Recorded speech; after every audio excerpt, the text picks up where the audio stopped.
Wonderful. Wonderful. Hello, everyone. I know it's the end of the day, so I truly thank you for your participation, for being here. This is intended to be an interactive session, so please bear with me because I'm gonna ask a lot of questions and hopefully we're gonna get a conversation going throughout the session.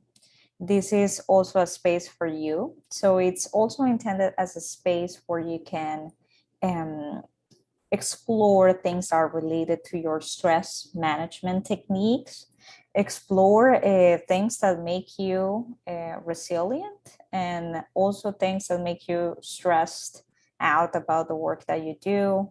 It's intended to be your space. So please take it as such, and to the extent possible, limit any other distractions. I know we are pulled in a million different directions in this new virtual reality, where we have our phones, we have our emails in the background, we have like maybe another screen waiting for us, distracting us and tempting us to do something else and to multitask. But as you will see during the presentation, the brain gets tired. So this is also a space for you and for you to explore what it means to take a pause and also to take the next 45, 50 minutes for yourself. So let's get started. I'm gonna share my screen now. All right, so this is yes, about strategies for building resilience in your accelerator work and in the work that you do with entrepreneurs, or if you are an entrepreneur yourself or an activist or anyone who's really trying to make an impact in the world, but it's also related to your financial sustainability.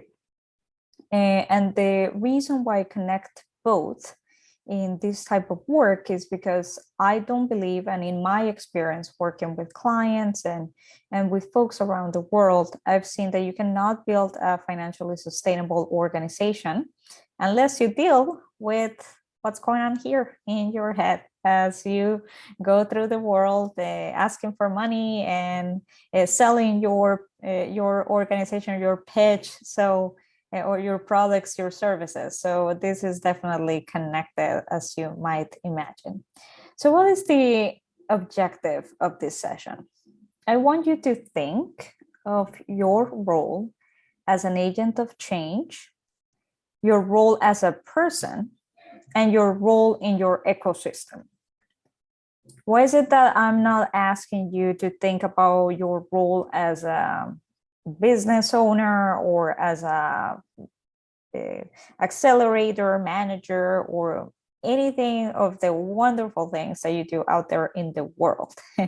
Is because we sometimes tend to think about ourselves only in that position, right? So I cannot tell you the number of times I've dealt with folks in coaching sessions where, you know, the first thing that they mention and the only thing they want to talk about is who they are at work and what are the challenges that they're facing at work. And that's pretty much it.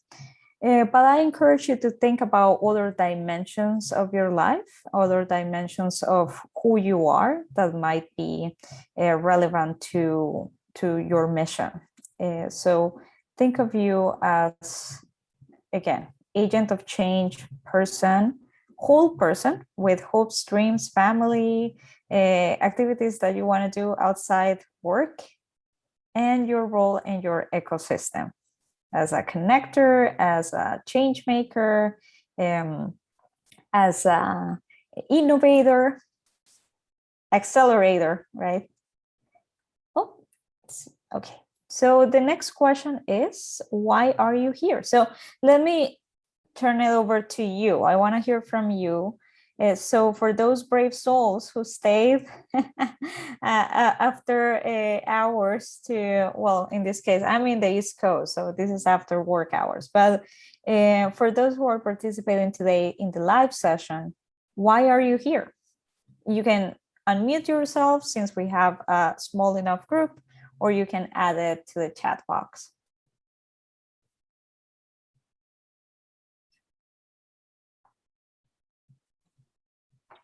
Yeah, I'll jump in, and I apologize if you hear the big booms and of the thunder behind me.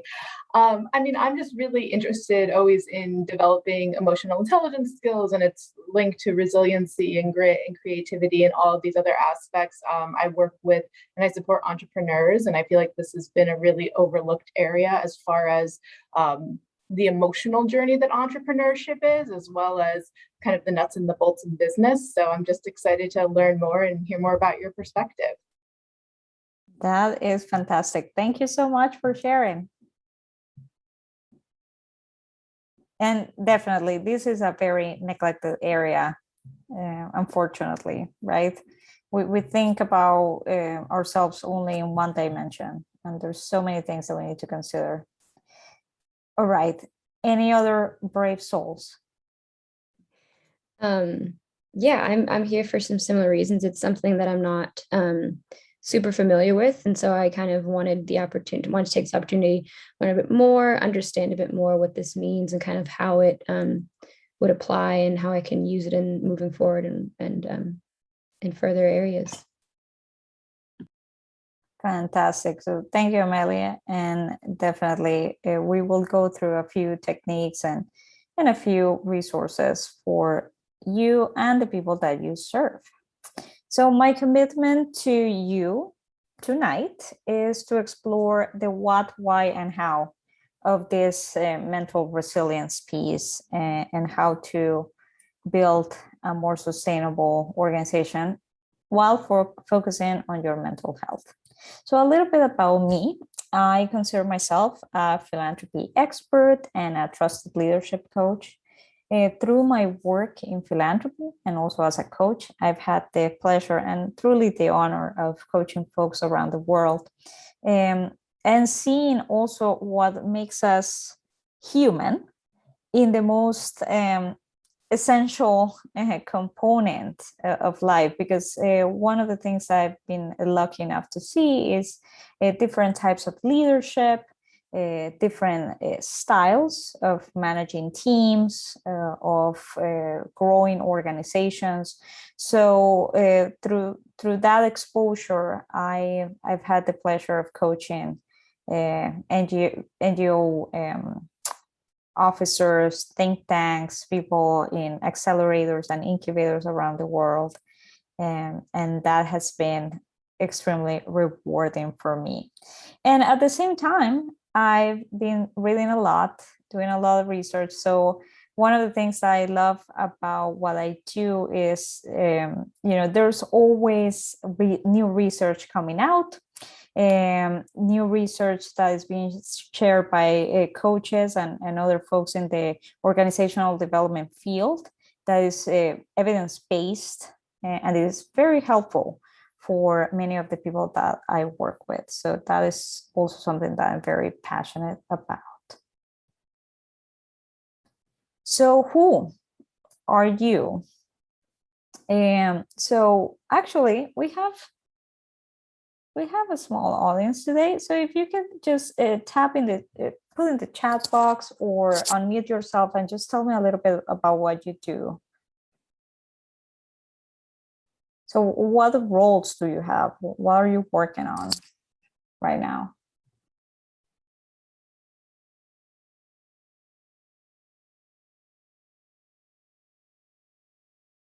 Okay. I guess I can kind of take a stab at it. Just, do you mean like in my organization or as myself? Yes. As a person? Okay. I am currently in a supporting role with a clean energy organization. So as an organization, we help support and guide clean energy startups around the world. And in my position particularly, I just enable everyone else to do their job to the best of their abilities. So a little bit of everything, just trying to help guide the greater overall mission, and allow us to do as efficient and impactful work as possible. That is wonderful. Thank you for sharing. That is very valuable work. definitely needed in these times of climate disruption. All right. Anyone else that wants to share what they do? In this case, for a living, or what type of organization are you representing tonight? Yeah, I can hop in. So I am representing Halcyon, and so we are a nonprofit that offers fellowships for early stage social entrepreneurs from around the world. And in my role, I am the fellow community and recruitment manager. So I'm both in charge of recruiting the entrepreneurs for participating in our fellowships, kind of getting the word out about the work that we're doing and the opportunities that we have, as well as helping to build and develop that fellow community. And like I said, one of the areas I'm particularly interested in, and I think is a hallmark of our fellowship, is not only supporting the ventures to grow and scale and succeed in their impact and their business goals, but also really helping the fellows, the founders, to grow and develop as people and as leaders. And so a major part of that within the community is supporting the intrapersonal development. Wow, that's really, really exciting. So congrats on also on that wonderful work and on creating a wonderful community for other folks working in that field. All right, so people here seem to be mission oriented. That's something that I understand about the folks who joined today and the community that is being built and nurtured by conveners.org and by ATA. So one of the folks that kind of the constituencies that I added to this presentation was activists. And the reason why is because most of the people that I work with, even the business-oriented folks or the ones leading for-profit organizations, are ultimately activists. One particular reason why I put this out there is because the way you approach your work is probably different than someone who just wants to make money. And so for people who are chasing impact, who are driven by something that is larger than just a profit or just, growing an organization, growing a customer base, the activism piece, the making the impact, I heard from you things like access to healthcare or building a greener economy, things like that are really important. So I put the activism component there as an audience for this type of work. Also, professionals in the impact sector in general, even if you don't consider yourself an activist as such, if you are in the impact sector, again, the rationale and the way you approach things is probably different than folks who are just seeking to increase their bottom line, right? So why is it that we care about mental health and resilience in the context of our work? As you can see here, a person who is really exhausted. This is probably many of us during the pandemic, navigating what is probably the beginning of a post-pandemic, we still don't know kind of world.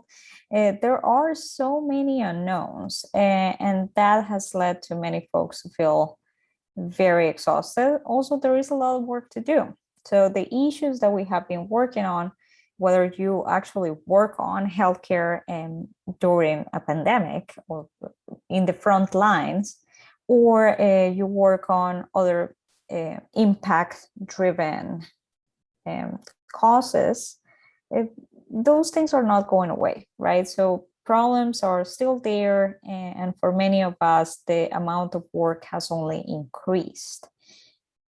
That means also that our mental health has been a little bit neglected during this process.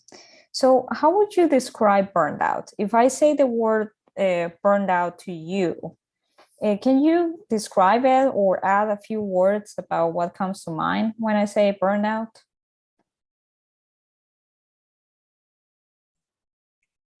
Lack of motivation. Lack of motivation. I was going to say Wonderful. the same thing. Just a lot of emptiness, feeling empty, like not a lot of feeling empty in your mind, but also like kind of energy levels wise. Okay. Definitely. I was going to add like physical aches and pains, headaches, teeth grinding. I'm a great teeth grinder.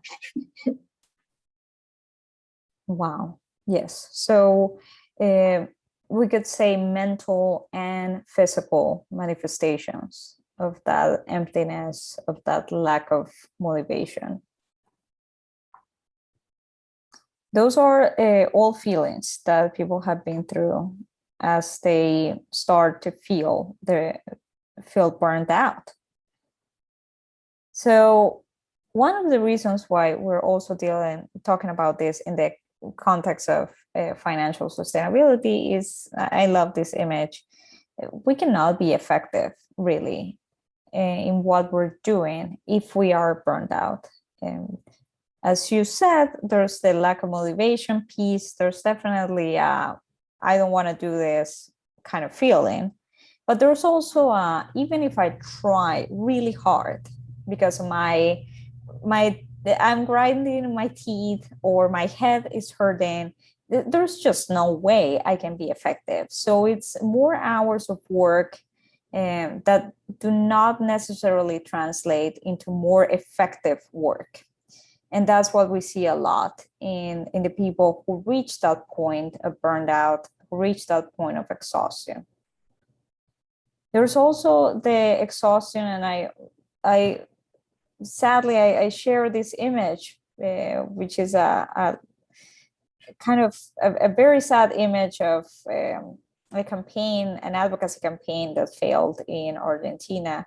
But I like sharing it because it kind of shows also what you feel while things are outside of your control happen, right? So that could be a pandemic. Definitely, we have all experienced that, I believe, to a certain extent. But that could be, you lose something that is really important in your advocacy or in your activism.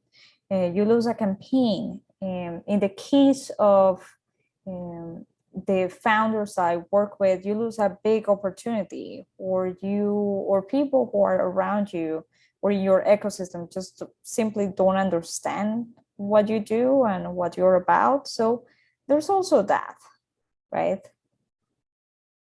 So since you mentioned motivation, and this is actually something that always comes up in, I would say, in most of the sessions that I have about this topic, one way that I think is very useful to think about motivation is to think about the two dimensions of motivation and how those can be affected by the external world and also by our internal world. So there is extrinsic, and intrinsic motivation. Extrinsic is everything that tells us this is valuable, you should be motivated by it. Most common extrinsic motivator is money, right? So, or funding. So you got your funding, you got your capital for your work. This is something that people believe in. People are paying you for it. You're having a salary, you gain some money or some bonus for the things that you're doing. So that's an extrinsic motivator. Any other types of recognition, kind of a raise, an award, all of these things are extrinsic. Now, there's the other side of motivation that we often neglect, which is the intrinsic motivation. And actually, I would say this is the side of motivation that keeps the world spinning and everything just happening, at least the good stuff happening.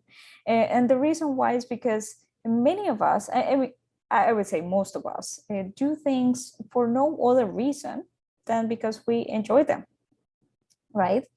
Or because we see that there's something inspiring and moving about that particular thing. So you can call it passion, you can call it drive, you can call it purpose, mission. there's so many words that kind of fall within this category, but this is something that we should all continue nurturing. Now, there are dangers of moving something that is relatively intrinsic to an extrinsic realm. So think about what are things that motivate you, that you do beyond the recognition, the money, or anything, or even if no one was watching, basically. If no one was watching, would you still be doing those things? If no one really cared, would you still be motivated to do those things? And tap into those intrinsic things that you enjoy, those intrinsic things that you're passionate about.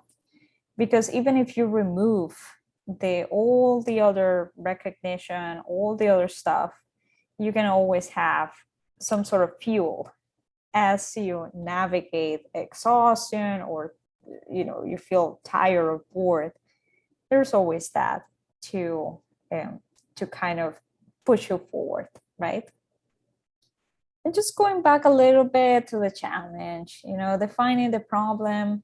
Many of us define burned out as lack of motivation, exhaustion, all of that. But it's also something that arises as a prolonged response to chronic stressors at work. Chronic being the key word, and also stressors that are poorly managed or avoided. And we're going to talk a little bit about the difference of that. So there's a three-dimensional space about exhaustion and burnout. So one is the overwhelming feeling of exhaustion, feelings of cynicism and detachment, and feelings of ineffectiveness. If you feel any of these, please pay attention to those, because it can lead to a chronic problem. Many of us feel the reason why we experience those things is because there's kind of sort of a linear path from actions to results. We all want that to happen in life and in our impact-driven work, especially as we are chasing a mission. Oh, sorry. But in reality, it looks a little bit more like this, right? Like a chaotic thing where you do your best, but there's also so many moving pieces. And in an ever-evolving world with a lot of unprecedented changes, it's more like that. There's also, and again, remember I told you, your activists or your mission-driven founders. For you, it is different than for folks who are just chasing the money piece, right? You want to make an impact. This is actually a quote from Berta Cáceres, who was a very prominent environmental activist in the Latin American region and inspired environmental activists around the world. And she used to say, let's wake up. Humanity, there is no time. So very valuable work that she left behind to try to save this planet. But see, like there is this apparent contradiction between the urgency that we all experience in the work that we do. I mean, we're trying to save the planet, or we're trying to save women. We're trying to empower the next generation of leaders. We're trying to do so much that just cannot wait, right? And the sustainability piece. So it's that eternal contradiction in the type of work that we do that is so important to recognize. That while we cannot wait to achieve the things that we need to achieve for the sake of the people that we're serving, there's also a need to attend to sustainability. And there's this cycle that I like showing from Ray Dalio from his book of principles of, instead of thinking of actions and results as a linear process, starting thinking about those as a cycle of this shape that you can see here. So basically, having some set of hypothetical goals that you start with, and then facing the problems, diagnosing the problems, redesigning the whole thing, and then doing. But it's something to think about in the cycle of the things that you do. So in the accelerator work, although here I see we have more of a diverse type of audience. We not only have folks who are doing accelerator work itself, but in the work that you do, what would you say are the main challenges in finding that balance between urgency and sustainability? What can you tell me, either in the chat box or unmuting yourselves?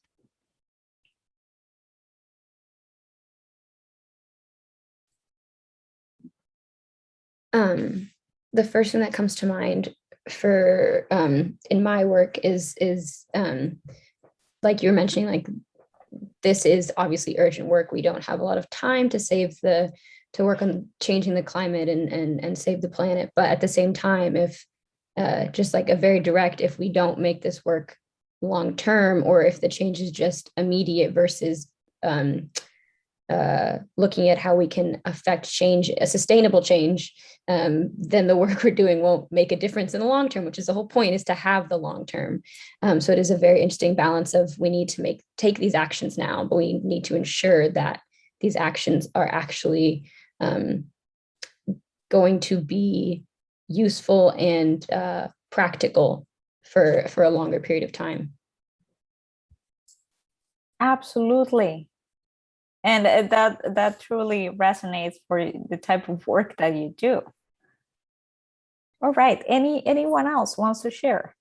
Yeah, I think that was a great summary. And I would just, add, I think it's similar to the experience that startups have in general, right? Like there's this urgency to kind of do the work, get off the block, make sure that but also make sure that you're scaling as much as you can. And so how do you make sure that you invest the time in building that really strong foundation that's going to scale well?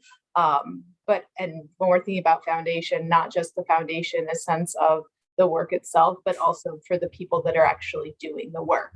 Because if you just keep kind of running all day long, the people are going to burn out as well. So making sure that we're taking time to make space for ourselves, even if that means not getting to maybe run as fast, because in the long run, you'll get to run further. Absolutely. Very important insights that you've also gained with all your valuable experience. So going back to the question of the what, so we saw why, because we are in this for the long run. We are in this to make a sustainable change in the world. We want to scale with the work that we're doing. So important to think about that. And what is it that we're trying to achieve? So the way I think about mental well-being beyond mental health is this balance between ecosystem, the heart, so our feelings, right, and our cognitive function, or the ability to actually do our work. So it's that holistic way of thinking about ourselves, instead of just thinking about mental health issues per se, which are obviously extremely important to think about and to even talk about this, but there's a lot more to it. So in life, we have taken into account those different elements. What is important to you? For me, it's definitely a lot more than just the work and just the mission that I have at work. One of the things that is important to me is being here with you, and trying to share this message with you and to help you in any way I can. That is something that drives me. Again, tapping a little bit into my intrinsic motivators. What is important to you, and what can you share tonight?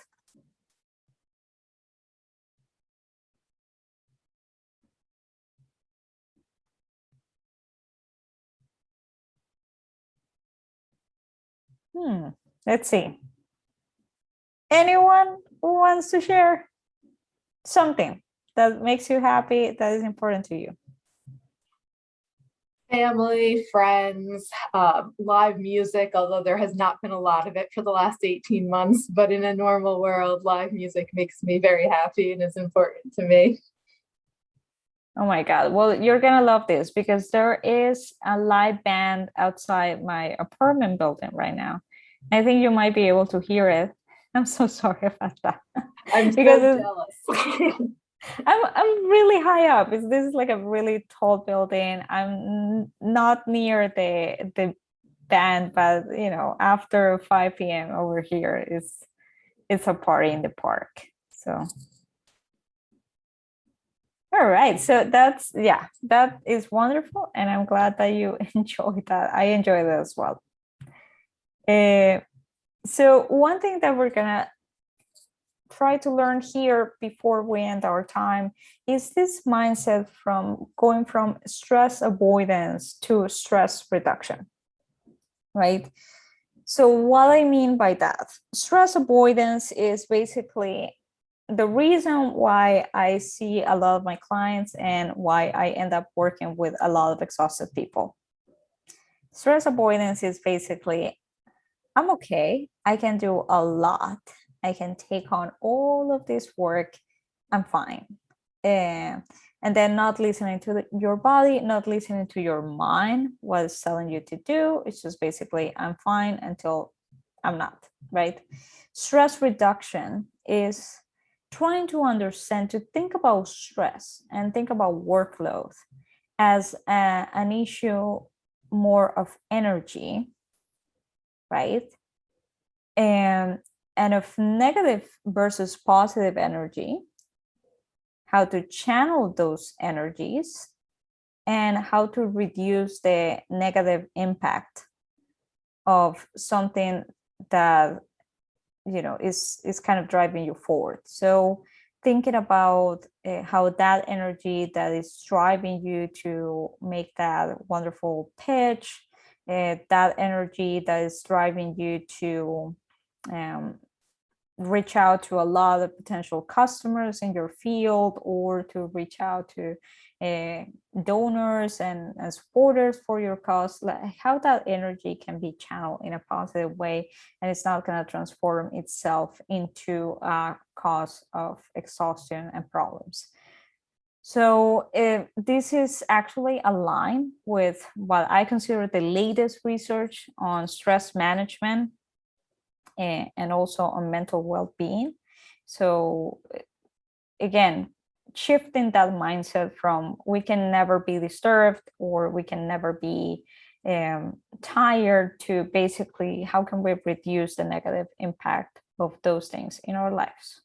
So this is an image that I took from Dr. Haiti Hanna that I think is extremely helpful for all the people that I work with. So thinking again of stress and stressors as something in these quadrants, right? So thinking not as good, bad, or positive, negative, basically is thinking about levels of energy that also correlate with levels of experience, or kind of a negative or a positive experience. So as you can see, there is a way in which a high level of energy can transform itself, can either be something along the positive lines of allowing you to be a high performer, and you can channel it in that way, but it can also be a source of trouble, right? It can also be negative if you just are just doing stuff and basically channeling that energy in and you're basically in a survival mode. Same thing with low levels of energy, and we're talking physical energy, like the way you feel right now, right? Are you drinking coffee, or are you just full of energy? How are you feeling right now? So that's the type of energy I'm talking about, not something like esoteric, something physical that you feel. So low levels of energy they can be positive, they can be felt in a positive way, right? So they can lead to renewal. I don't have to do that much. I'm in this quiet space and I like it. And I'm in renewal mode. I take time to breathe. I take time to meditate. And I'm okay with it. I'm okay with not doing 20, 100 things all at once. And my energy levels are more balanced, are lower right now. But it can also be felt and experienced in a negative way. So if you channel those low levels of energy in a negative way through burnt out, right? It's not, my low levels of energy are lack of motivation. I don't feel well. I just don't want to do anything. So again, thinking about those quadrants and thinking about where you are, either daily or in a more kind of sustained fashion, right? There are people who are just naturally higher energy all the time, and folks who are a little bit lower in the energy scale all the time. So where are you, and how are you experiencing those levels of energy, and how can you channel them in a different way? So it's going from a mindset of harm reduction, right? To just like being here and trying to survive, to having a mindset of creative energy. Again, thinking about questions when you look at those quadrants are relevant to you. So what is negative energy to you? How do you experience different energy levels? How do you personally, and this is a very individual feeling, how do you experience those? What is survival mode to you? What is burnout mode to you, right?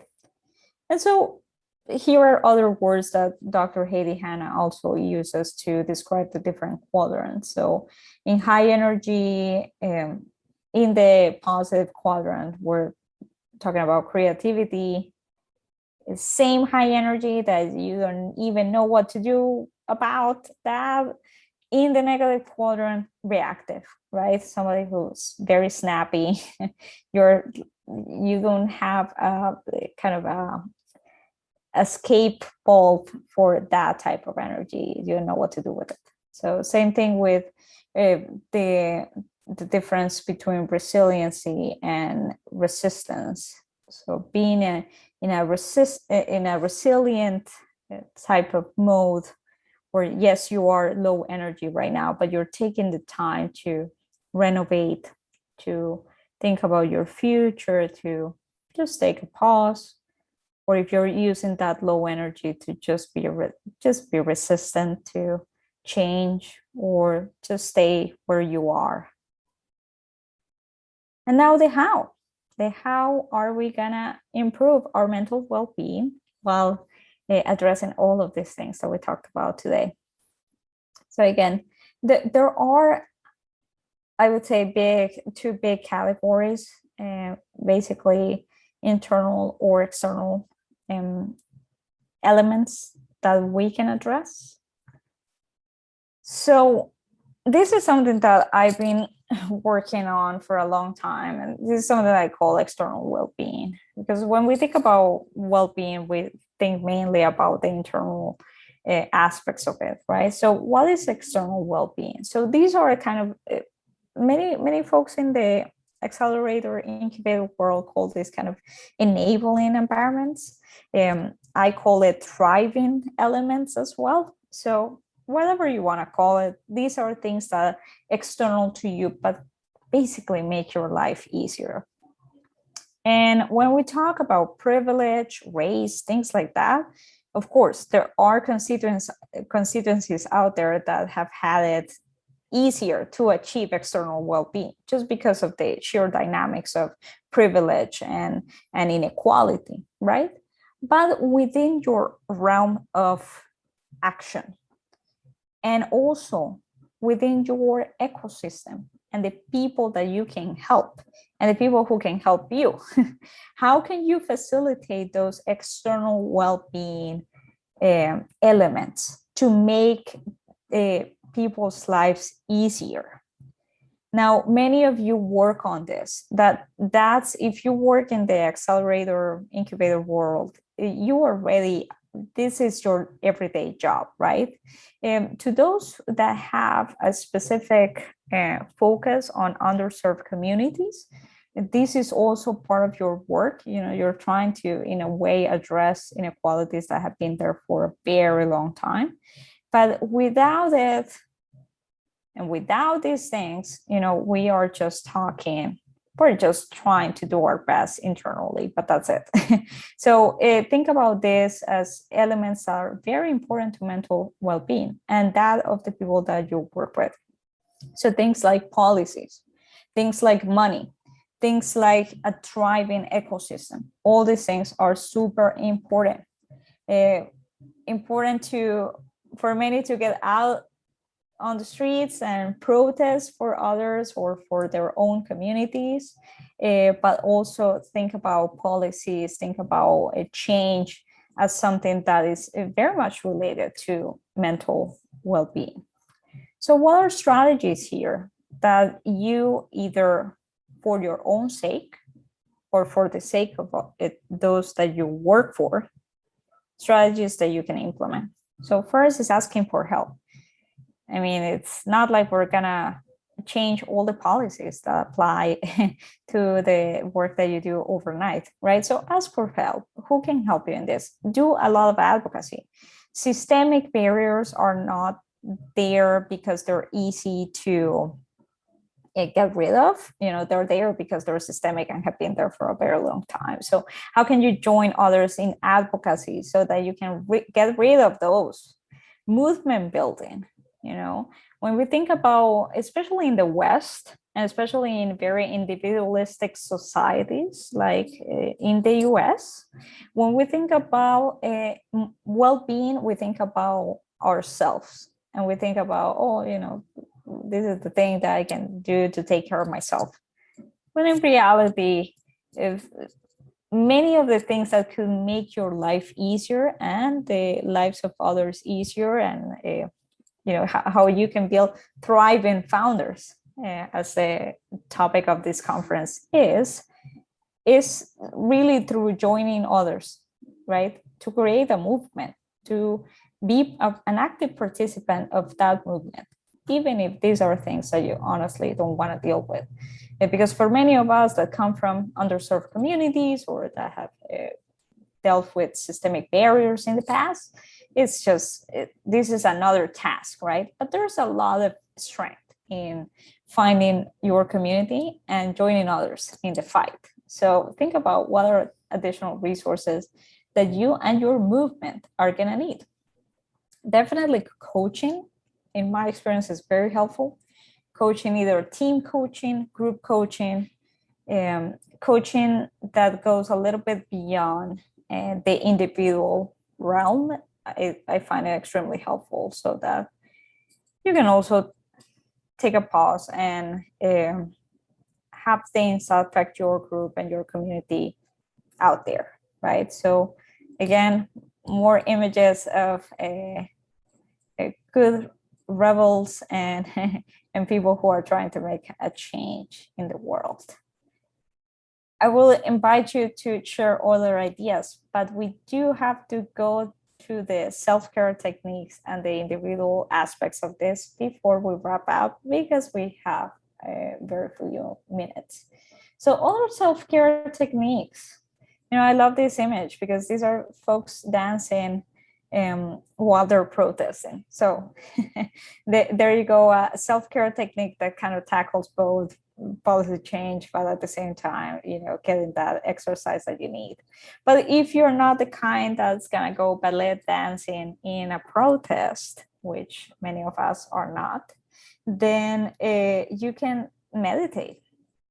There's a lot of research about the value of meditation that I invite you to consider, and also of the value of quiet time. So I actually have a recent story of a client whose brain basically was telling them to pay attention to multiple stuff. So multiple kind of interruptions throughout the day mentally, disruptive thoughts that were coming all the time. And it was basically their minds telling them to take a pause. So if you don't pay attention to your brain that's telling you to pause, then the brain is going to do its merry thing and it's going to get distracted. So there's a lot of value of just listening to those thoughts and saying, okay, I'll take a pause to listen to you, and I'll take 10 minutes in my workday to pay attention to what you're telling me. Just be with you, my thoughts, for that period of time. See what happens.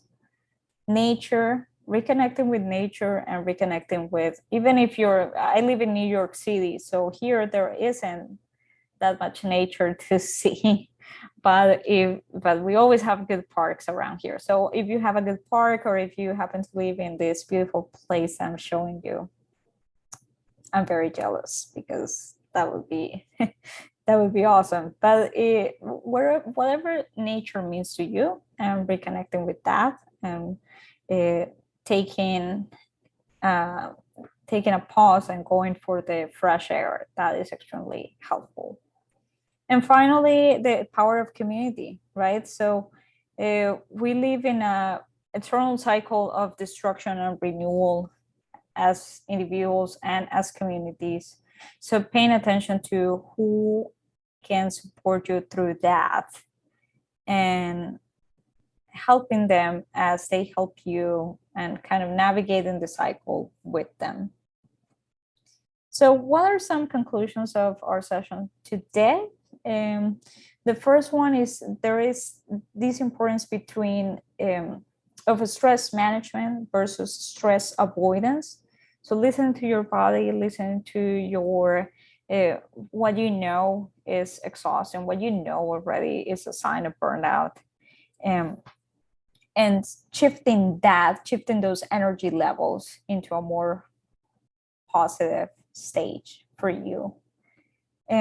Implementation of self-care techniques with systemic and collective techniques. So thinking about this whole mental well-being, sustainability as a systemic thing, and not something that you're going to take care of by yourself alone, just meditating, which is great. And again, I encourage you to do, but thinking also about the collective stuff that you can do to increase those levels of collective well-being, and how you can participate in a community and in a movement to make life just easier for everyone, or better.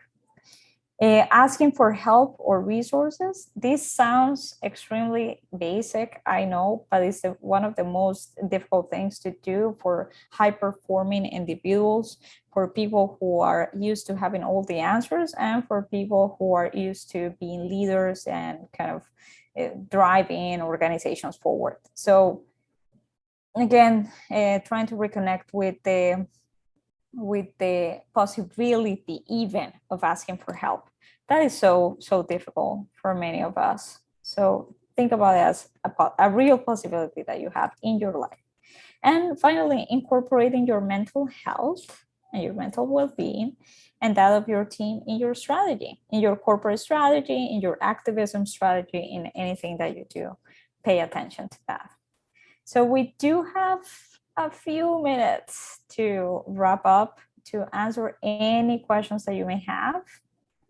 So please feel free to add this to the chat or to unmute yourself.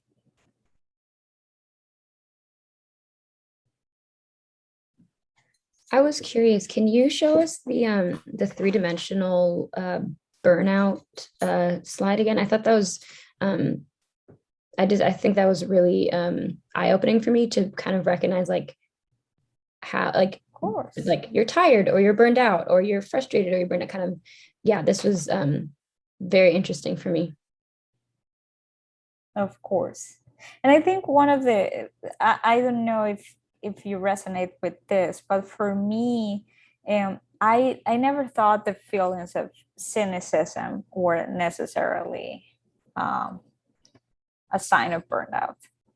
And so this was really eye-opening to think about those, like, oh, I cannot do anything about this. It's also part of the cycle of not feeling empowered enough to make a change, a systemic change, a change that's going to affect your community in a positive way. So you're sort of stuck there, right? That's part of the burned out cycle. Yeah, I think that was the cynicism is a big one, because I think it's easy to be frustrated, but it's different when you feel, especially in work that's supposed to be impactful, if you feel like I'm not making any difference, like nothing is changing, and you're like, this wasn't how it hopefully was how you felt when you came on or into the org, and I feel like that's definitely a sign that you can recognize in yourself, hopefully, to help indicate this. Yeah. Absolutely. Oh, we have something more in the chat box. Oh, so Caitlin is saying goodbye. So thank you, Caitlin, if you're still there. All right. Any closing questions or thoughts?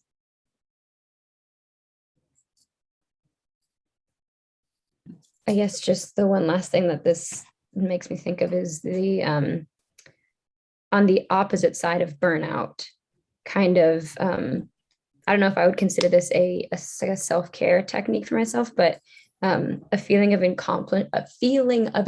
accomplishment. Wow, it was really hard. Kind of is like, I feel like sometimes is a self-care, like for me, completing something and the relief and gratitude I feel to myself, or of just completing the project, is kind of like a form of self-care for myself. So it's nice to see that even though a lack of accomplishment feeling is burnout, personally, the feeling of accomplishment is the opposite, to help kind of rejuvenate and build resilience. So that's a nice connection. Wow, thank you so much for sharing that. Absolutely. And you wouldn't imagine the times where I have to really pause a conversation or a coaching session and say, did you hear what you just did? Did you hear? Honestly, it's like, yeah. So I had this advocacy win the last week, but now I'm like, it's just like, you want to. Mm-hmm. It's just to take it for granted, overlook it. Exactly. And taking the time to recognize your wins, as small as you think they are. Mm-hmm. Mm-hmm. That is such a valuable self-care technique. Definitely. Thank you so much for sharing that. Of course. Yeah. It's not easy, but when I get it right, it feels really good. Absolutely. All right. So with that, actually, if you can hear the music outside, it's coming through my window. With that music, I say goodbye to all of you. Thank you so much for being here. Thank you so much for joining and for sharing your perspectives. Thank you. Thank you.